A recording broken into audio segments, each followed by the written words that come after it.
Ma? Enchong! Ano ka ba naman, Liling? Sigaw ka ng sigaw dyan, nakaka-istorbo ka.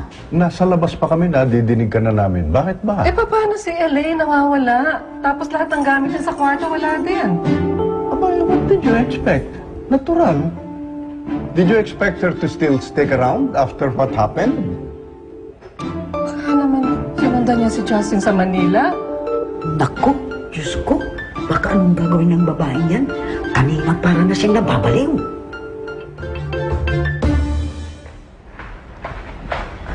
Hoy, Luigi. For you. Nag-abala ka pa. Para saan yung mga bulaklak, Justin? Hindi ba nasa kontrata natin yan?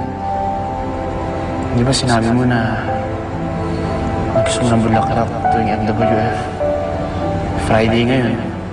Para yan sa lahat ng Friday ngayon. Si Papa Be ay malakas.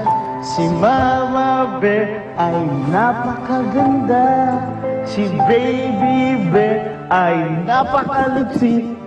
Tingnan mo, ang saya-saya. Ha! Nakakatawa ba yung mga bulaklak ko? Hindi. Hindi, wag mo akong pansinin. Bakit ka nga pala pumunta dito? I-invite sana kita mamayang gabi. May Artist Awards. I want you sana to be my date. Sasama siya.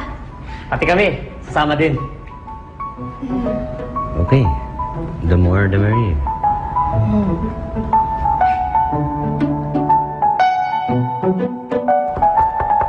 Jesse!